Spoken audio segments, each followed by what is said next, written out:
Hi there, how's it in the name of Christ? I hope you're good. I hope you're peachy, stellar, in a bunch, and somewhat kept together. It's your girl, Cranky. Trust that you're officially alright. Anyway, whatever. Look, my skin is like trying to do a sermon all on its own. And I'm like, do you skin? Whatever, I don't care. Love the hair, love the color. Figured that since I'm using this iPhone and its quality for whatever reason is so much duller that I'm gonna go on right ahead and hook up this wig. Look, I have stuff to talk about, and granted that we've got things to talk about over here, we're gonna go on right ahead and just jump straight into it. Even though people are thoroughly trying to block me, prevent me from speaking about such things as these. How do you like this makeup look? I put highlighters underneath my eyes, and it's like, it's making me look like a different human, but who cares? Yeah, makeup courtesy of UCam, even though I don't like its makeup today, we're rocking it, because today we're doing different stuff, okay? Just want to put out there that the captions, makeup, I told you I'm wearing like fake makeup, captions are inaccurate sometimes, so please have mercy. Do you dig the color of the wig? I feel like it's spectacular. What else do I want to put out there? Okay, look, we've said enough. Let's just get straight into the point. I mentioned the captions, I mentioned the makeup, and I mentioned the fact that I'm severely devastated. But you know what? I'm also going to mention the fact that I'm going to be alright, like, in a minute.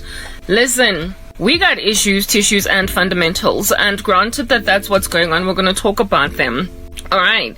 No. That's all I gotta say. No, I don't like this app's makeup because every so often it just falls off in like some strange way, but we'll take it anyway. We're just gonna carry on talking. All I'm gonna say at this point is no. Like nothing else. Just no.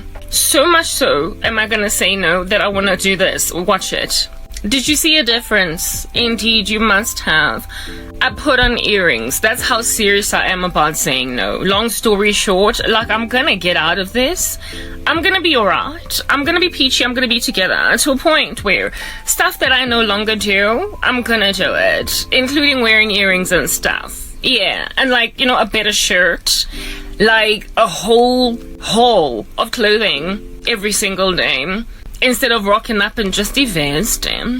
I'm gonna do it. Wanna know why? Because I belong to Jesus, and fortunately for me, I cannot be twalad with. I cannot be used in a seance, a demonic ritual of sorts, in order to be intlantla yomuntu. Somebody's like, luck thingy-ma-bobby. It's not what we do in the...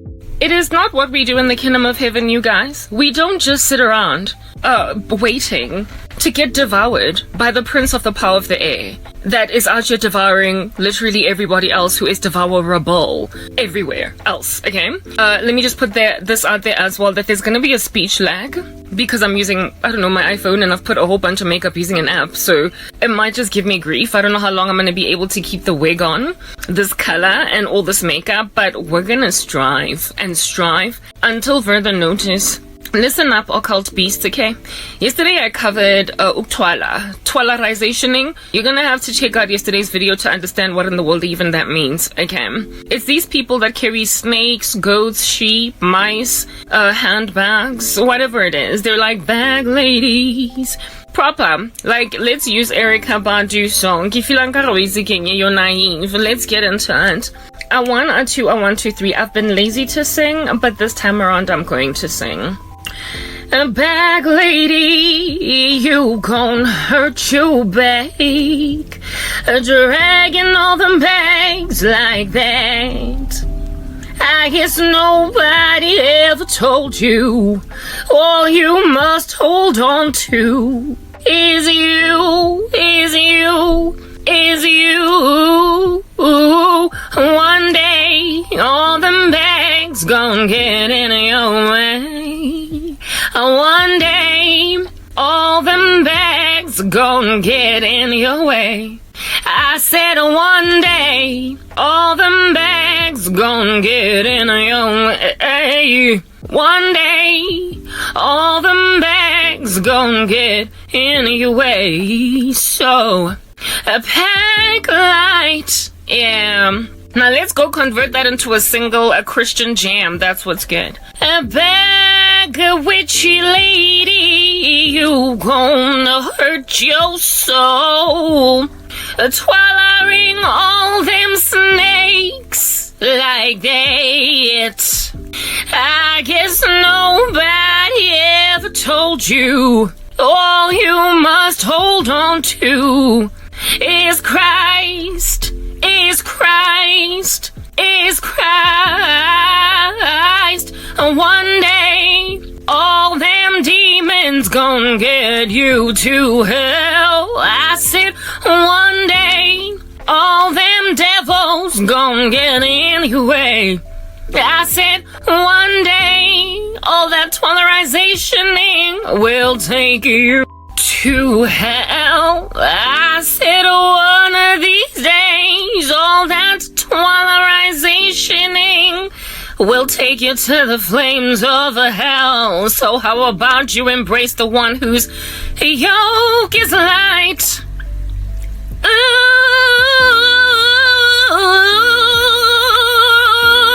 girl, I know sometimes it's hard and you can't let go. This world is rough and so unemployment sucks. But you can't just sell your whole soul. I would recommend you pack light. Ooh, ooh. Yeah. His yoke is easy and his burden is light. You as a bag lady, like relax, bloom. Make like a flower and just bloom. Do that. You with your many bags, dragging all them demons like that. You out here roaming these streets and you're covering a ghost. Yiningani, kifilangare blomang make like a flower. Samatayang wiki e yellow ya barring. Cause maybe that might just make you a little less evil. I don't know. Yellow wig's got a thing about being on your head and making you less evil. Go rock one. Samakakang wiki go Chinatown to licking your filter. Yeah, makeup application it's a yellow. Cause then on that day you might just be like Grand K. And so not drag all them bags like that. I guess nobody ever told you all you must hold on to is just a grandstand. You are literally holding on to all the wrong stuff, and then you think Gutimina I'm out here being the unfortunate thing, Blomang. Hagilera Debaloi, I don't like you. We're gonna speak English. I do apologize for tarrying on ahead to like some other languages. Because I want the audience to stick around that's actually listening to me that can only understand my language. So I apologize. It's really hard when you're dealing with bag ladies that are making my skin scabby because everything is falling apart. I got acne from here to Timbuktu and I can't stop scratching at my acne. Like even in front of you. It's so disgusting. Because all these bag ladies are hoping that my acne condition is gonna take away my beauty once and for all. I guess nobody ever told you that sometimes a lady gonna kick your boo. Despite having acne, you can't stand me. You can't stand me. To a point where you don't neglect a sister to get all this acne. Cause at least, una little chubaba. At least you got chubabarized. At least you got cloasma. At least the chick got some post-inflammatory hyperpigmentation. A really bad lady. Alright. It's all good in the head. It's peachy, it's peaceful, and it's put together. It's alright. You don't got to like me, because guess what? I don't like you either. It turns out that we are in a cockpit fighting now. I don't like you either. But the only difference with me is that, I don't know, I don't do witchcraft. And then bag lady carrying all them digoloshis like that. You thoroughly imagine that you got one up on me because of petit digolosh. Petit cover girl. Or utwase ngomuntu wakini. Utwele ngomuntu wakini. Oh sir, I apologize. English. I'm gonna go on right ahead and speak English. I apologize to those of you who don't understand my language. Moving on. I'm not gonna be singing the whole time. We're not doing it. Every time I listen to myself singing, even though I think I sound glorious, for the better part of the time I get depressed because why are you singing? Because life sucks. So let's stop singing and just start talking. Mamalang bag ladies, dragging all them bags like that. I said I wouldn't sing, but I did it. Yes, there's gonna be a speech lag, but there's no way I'm moving away from this filter because it's the baddest. I got me some yellow hair and ain't nobody moving away from it. So what? Listen back, ladies, ne? Especially those of y'all that have twasat, not twasat, but snakes and all that jazz, tigoloshis, or whatever, your family members. We're gonna have a conversation today. We're gonna have a chat. Let me make myself like a little bit of a Jill Scott. I said I wouldn't sing, but I'm gonna sing. Sister girl, I know you don't understand, but you gonna have to understand. Jesus Christ is actually Lord. What you holding on to and the devil ain't the truth, but you can't handle the truth. So I guess we gonna go on right ahead and grab us some Vaseline. You getting in the way of people's destinies. You getting in their way, getting in the way of what God is trying to do. Except you're naive to think that he's gonna allow that to happen. You can't handle the truth, so rojo paraga Vaseline. And then once your nose is being dragged on the floor and you've got like carpet burn, because Karabo literally dragged you on the carpet, to a point of giving you carpet burn, guess who's got post-inflammatory hyperpigmentation now? You! Cause I done carpet burn dragged you on a carpet. When I'm done with you, you're gonna understand that you can't get in the way of what God is doing, even when you try. With the citizens of the earth. So your attempt is just gonna send you to hell. That's all there is. Burn healing just yet.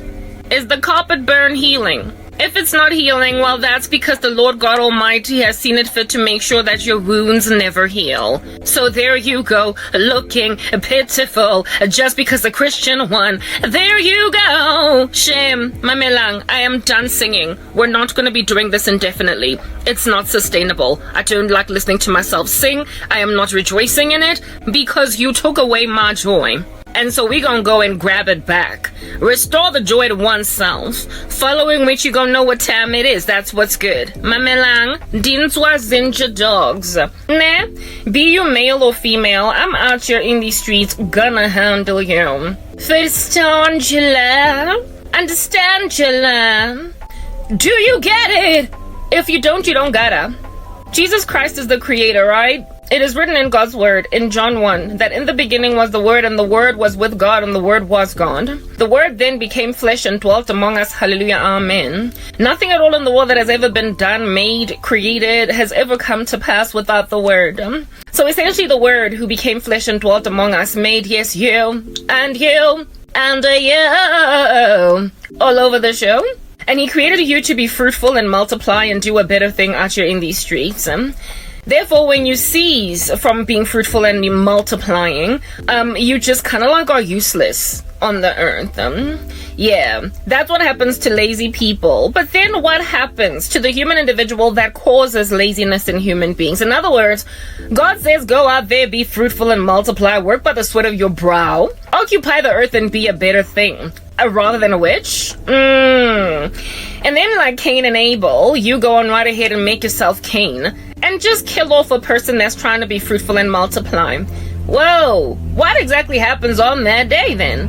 When a person is trying to be fruitful, but you're stopping it. First and foremost, it's bad enough that people get to be lazy. People sit around and they're lazy. What then of the guy that brings about laziness? Allow me to inspire God's word in your general bones. Granted that you're disinterested in having bones at all, I'm gonna put them in you so you can straighten up and fly, right? You better start walking.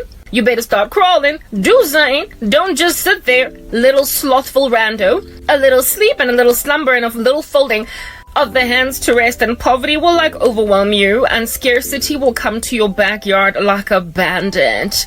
Atsotsi, that's what's good. Herein lies the word of the Lord Jesus Christ. He says this in the word, that offenses must definitely come on the earth, because like that's just a thing, okay? Because people are bad. Offenses have got to come on the planet. Alright, let me apologize for the speech lag yet again. It's gonna be a thing, and we're just gonna leave it there. Alright, offenses will absolutely 100% arrive on the planet. The Bible makes it clear that man is made for adversity. In the book of Ecclesiastes, we're gonna struggle, we're gonna suffer. There's going to be calamity encircling us pretty much from the time we're born until we die. And that's unfortunate. But you fell, humanity. So because you fell, I guess you gotta be offended every so often. But a Christian is this lovely human individual that overlooks offense like a peeping Tom. Yes, I got that from a rap song. Amen. We overlook offense like a peeping Tom. We turn the other cheek. Why? Because offenses must come. So the Lord God Almighty grants it to us to survive offense. Just being insulted and it's like, what are you doing? Like, stop. But if you don't want it, it's okay. We've been given an ability to deal. Yeah. However, whoa. You know you was in trouble when the Lord God Almighty says, woe to you. It's like, my goodness, like, how about you rescue yourself from God's wrath? But if you don't want to whatever, this is what's gonna happen. Woe to the one through whom, Danke-san, those offenses come. Woe to the man or the woman through whom offenses arrive. So it's bad enough that people out here being lazy, gathering dust, turning on their bed like a door turns on its hinges because they're lazy. But woe to you when you induce laziness in a person. Woe to you when you induce an offense, an affront to God. Woe to you when you try to make a person sit around like a blob and not gather their bread by the sweat of their brow. Woe to you when you are responsible for a national, catatonic general state. Woe to you. Offense has gotta come because humanity is fallen. But woe to the man or the woman through whom those offenses come. Now, there are not very many places in the scriptures where the Lord speaks a woe unto people. And the few places where he does them, he speaks to a people he literally cannot stand. He gags at their presence. The Pharisees were slapped with 7 woes because they were that nasty in the sight of Christ. And there is another place in the scriptures where he says, woe, woe, woe to you. Woe to the inhabitants of the earth. For the plagues that are about to fall on you are great and mighty. Again, in the book of Revelations. So essentially, even in the apocalypse, the word woe is utilized by an angel that flies on high. And you out here gathering for yourself a woe from God when he can deal with people over whom woes are thrown. I might be dealing with a speech lag here, but we're gonna talk anyway right through it, because there's no way I'm dropping all of this here. Listen, okay? You can hear my voice and that's all that matters. It is so hot in here that I literally cannot deal. I feel like I look like my grandmama at this point. Lovely. Anyway, mamelang, ne? Offenses must come, but woe to the man through whom those offenses come. If at all you're going to raise up offenses against God and other human beings, woe to you. When you cause people to sin, it is really very bad. The Bible says of those who induce sin, listen to this passage in somewhere in the Gospels. It would be better for a millstone to be tied around the neck than for a person to face God in the judgment, okay? It would be better for them to have a millstone tied around their neck and thrown into the ocean than for someone to cause any of these little ones of God to sin. If at all you're going to cause human beings to sin, you're in trouble. And there is no singing, oops, I did it again. I played with your heart, got lost in the game. Oh, baby, baby. Because you think you're Britney Spears like cease and desist, okay? It's not happening. I am going to move away from this camera because frankly I don't like the speech lag. It's just getting out of hand. But it was nice to commence with like a whole like thingy-mabobby doing a thing over here. I liked it, but we're moving on. Like proper, the wig is not worth the speech lag. Y'all are in trouble. Baloyi, Nina eni twele. Why? Because you literally induce laziness in people. The Bible says a little sleep and a little slumber and a little folding of the hands to rest and poverty will overwhelm you like an armed man and scarcity like a bandit. When you make a person toss and turn on their bed like a door turns on its hinges all day long because they cannot freaking find a job, for crying out loud, you are the thing that is bringing offenses to their lives. Do you understand? And so therefore, a woe is falling on your head.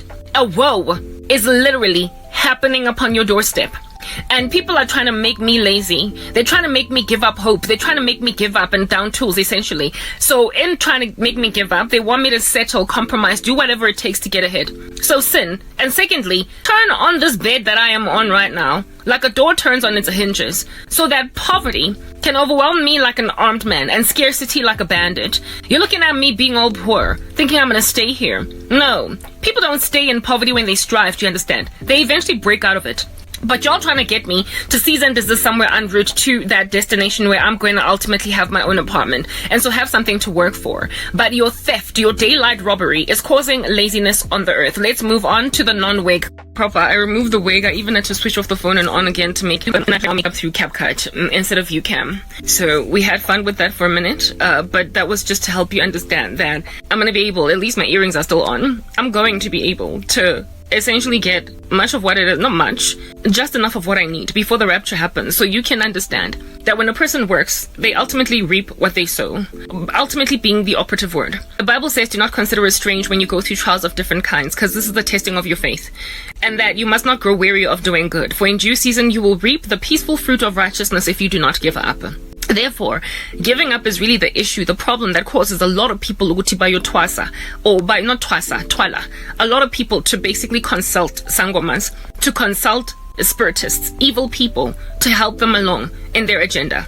And I'm here to try and discourage people who are in a lot of sorrow, suffering, struggling with poverty, unemployment, or all different kinds of random weird stuff that happens in the human race. I'm trying to discourage you from turning to sorcery, because in the end, this stuff is destructive. I have got family members that are bound in chains, as well as former friends, random former colleagues, a whole bunch of people, alright, that have put so much witchcraft on everybody around them that now today they're living in a squalor of destitution emotionally and psychologically. They have to constantly upkeep their riches, their wealth, and that which they acquired by ill-gotten gain by doing more and more rituals. It's never just a one-off thing. And so they burden themselves with essentially too muchness. You know, when I started, I was singing that Erykah Badu song, Pack Light, ooh. These people literally become bag ladies, you gon' hurt your back, dragging all them bags like that. They make themselves baggage handlers.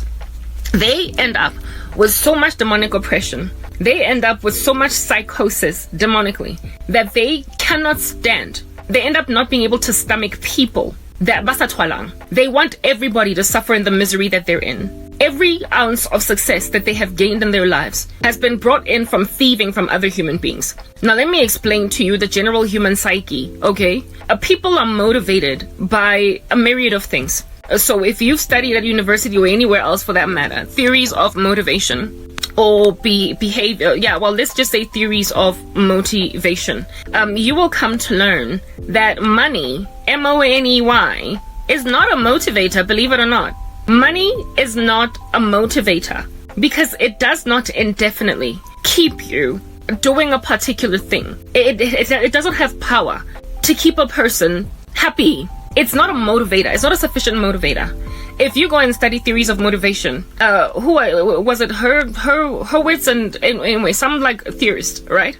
In debunking money as a motivator, went on right ahead to do a whole longitudinal study of people that were very ambitious trying to acquire wealth, and then went on right ahead to interview them after very many years of making all of their money. And those that did not acquire things like family and bigger things that they were doing, now that they had money and all that they was basically gunning for was to make more money, they were less ambitious or less dedicated or motivated to push the thing that they were pushing because they struggled to see or find a reason to move on to the next day and the next day and the next day.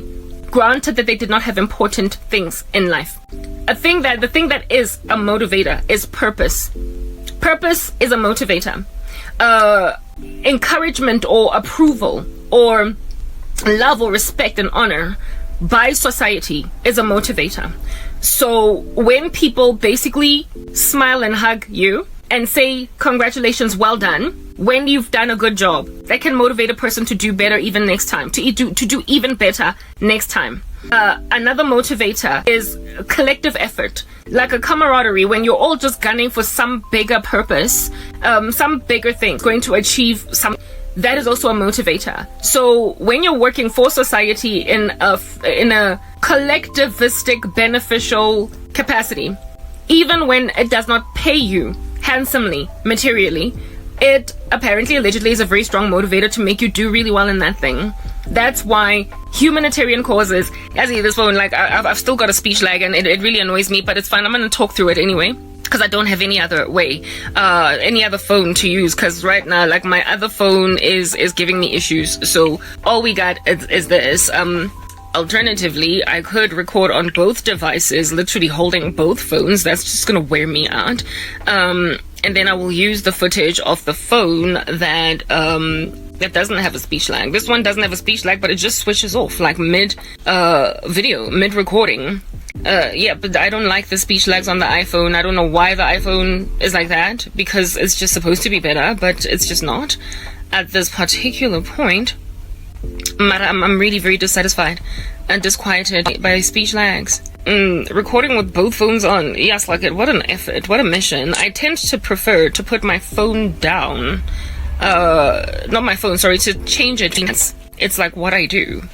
So if I can't change my phone between hands, yeah, it's problematic. See, I'm looking at the video on my my Android and versus the iPhone, and the Android does not have a lag. So shall we record on both phones? Let's see how life works for us, because I'm really very unhappy with the speech lag going on with the iPhone, to a point where I just want to move over, because I've still got so much to say that just seeing my speech lagging like this is gonna give me problems with concentration. Okay, I found an alternative way to basically have both phones recording. The one is in a stand and the other one is in my hands, so that should work. Where am I speaking into?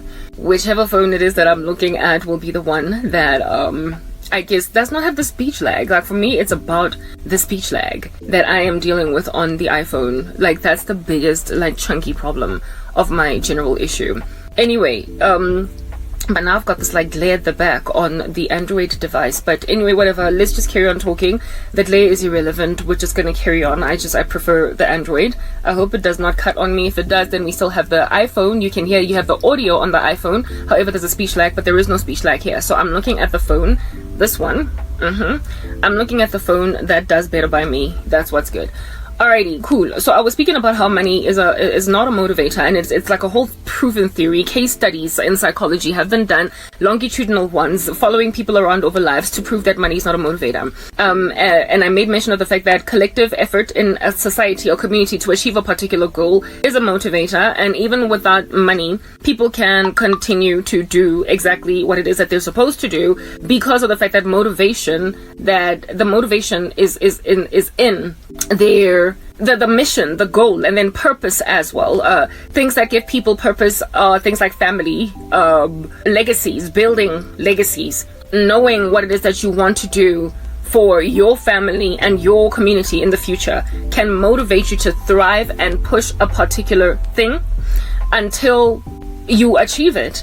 And so taking care of other human individuals then becomes a motivator, and also building a legacy in so taking care of other people then becomes a motivator. Another motivator I made mention of is just a sense of camaraderie. I made mention of collective purpose in the community. I made mention of building legacies and family and stuff like that. I think those are the only two, because the one kind of falls into this category. Therefore, people who have not pursued things that have been proven to be motivators over the ages. Now, 1 minute. Sorry, I was wiping the screen of the phone that I preferred to use because it was all like mushy with fingerprints. Yes, like my phone device issues are such a problem to me, but nonetheless, let's carry on talking.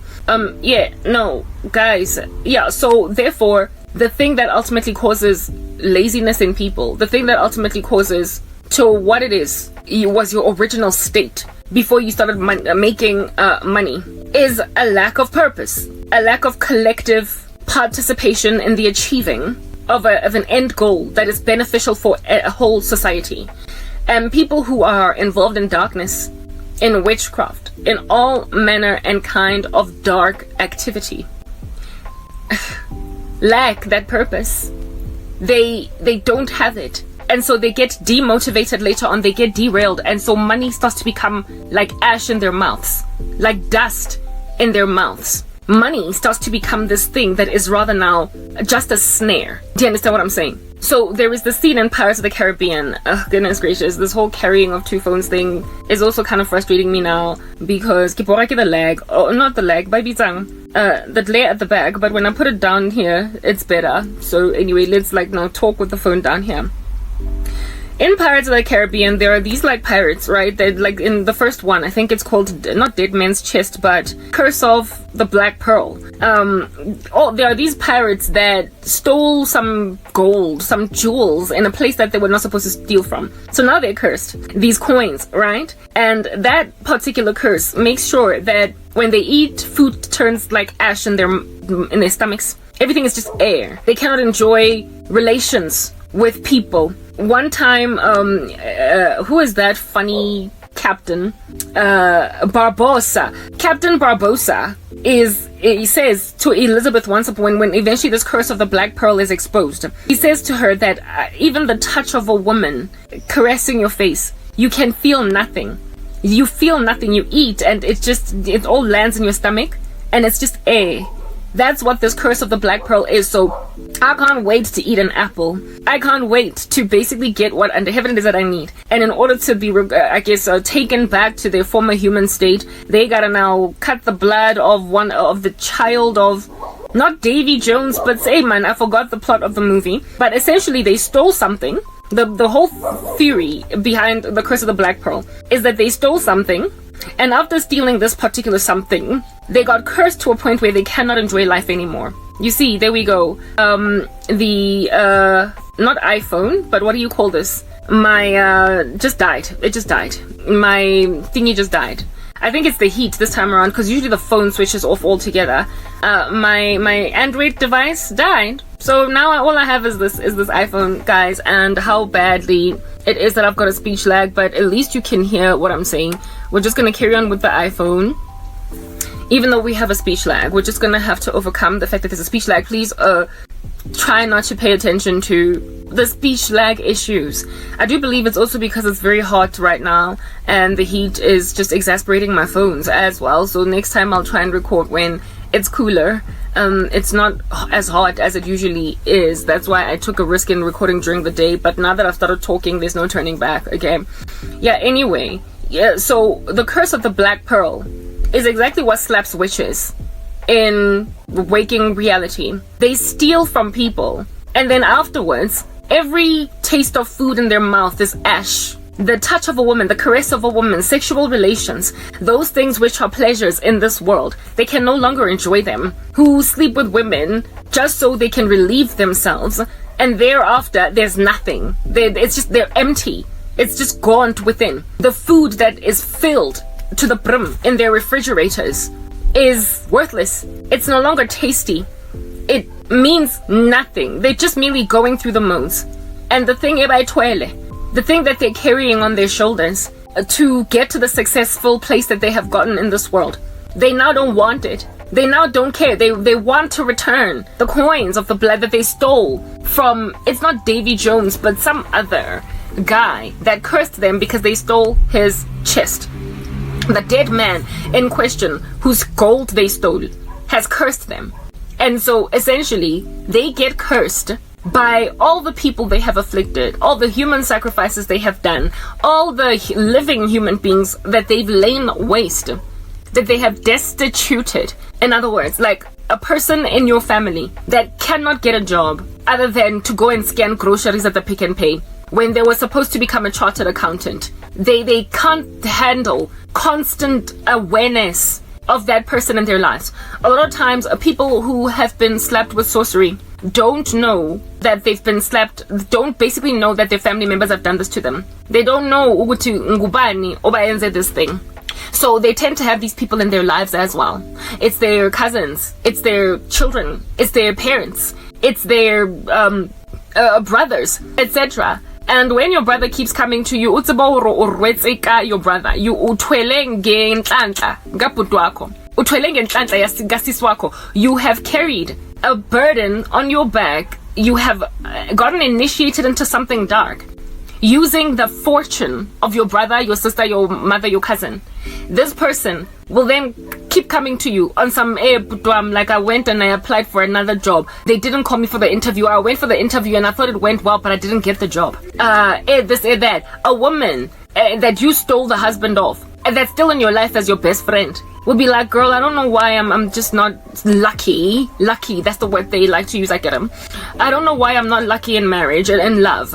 I don't know why everything of mine just keeps falling apart. I don't know why every time I date a guy, he runs away, or things don't work out, or all he wants is just like a one-night stand. I don't know why this woman is so beautiful and she's got so much going for herself, and yet she can't get married. And she keeps on talking to the witch. She keeps on talking to the friend because she's not aware that the friend is the one that did this to her. And after years of her complaining, initially she's thinking, ill-gotten gain, easy money, easy come, easy go. I was able to destroy my girl's future. I was able to make sure that she does not get married. But over the years, it becomes a burden. Over the years, it becomes exhausting, because the thing that motivates people to continue in behavior and to thrive and to strive is always purpose, family, collective pursuit of a common goal, stuff like that. Meaningfulness in life is what motivates people to keep pushing and pushing and pushing. A grandmother is proud, even though she's old and got silver hairs and is no longer as attractive as she used to be, of living and still striving as a nurturer, because she's got a whole army of grandchildren. She's got kids that have gone on to study and become important people in this world and have children of their own, and legacy building is what keeps ugogo happy. That Noma alahlekelwe ubusha bakhe nobuhle bakhe, even though she has lost her beauty and her youth, murmuring and angry and senile and unhappy, there is something to show for Dijarazachach. Those silver hairs are accounted for in her graduate daughter, who is getting, who has given her triplet grandchildren. The Ugogo is able to be happy in old age, albeit not having the vigor and the splendor of youth, because she has much to show for Ukukagwake. She's not bitter to have a crown of grandchildren on her head, the grandchildren of which, if she lives long enough, might even give her great-grandchildren. That's what gives people purpose. But people in the occult, dark souls, these people are batwele. Very unfortunately for them, they destroy when they're still young. And so they bajabo chaba youth. They are still the glory of youth, especially when it is mixed with money, gives them a psychosis to think that they can inevitably just go do without their mom, do without their sister, do without their cousin, do without basically the people that they hurt. It makes them feel like I'm gonna be alright, because I'm gonna thrive and survive and do better than cousin yam ingi tagatil, until that cousin is not in your life after 20 years, after 10 years have progressed, and you miss them. You miss the things you had in youth that were meaningful. Now that you are losing your youthful splendor, now that you're losing now that you are losing the clout and the swagger of energy that comes with youth, now you want company. You want polite activity in your life. You want to be able to look as well at a crown of glory of grandchildren on your head. You gained inhlanhla or luck, or pierced through and gained prosperity by taking it from your own children. You are now separated from your kids. You are at odds with them. All of them have no children. They're barren. When you were only 36, when you were 35, with a mother of 3 toddler kids that were all girls, at that age, you were struggling to make ends meet. You were bashing your head from pillar to post, trying to feed those 3 children, those 3 toddler kids. And in desperation went to go see a sangoma that said, fine, I will do whatever you want, but you gotta give me the wombs of all your 3 daughters so that you can pay for their university, so you can pay for their food, take them through school. But then once they graduate from high school, those kids then become worthless, nothing, and they can't have kids. One of them goes and grabs a disease that makes sure that she's infertile later on. Omunye passes away in a car accident, and the other one, for some strange reason, keeps on hitting brick walls. Cannot get married, can't get a job despite being a university graduate. Don't know what's going on. Mewatenge is looking at all of the sorrow inside her own walls, in her backyard. She's looking at how much her children are struggling, and she's aware of why that's happening. And these kids keep on coming to her complaining, Mama, I don't know why I can't get a job. Mama, I don't know why I'm not getting married. And she's like, I'm keep praying. But she knows that 20 years ago, she sacrificed the wombs of all of her daughters. They cannot get ahead. She knows why they can't get ahead.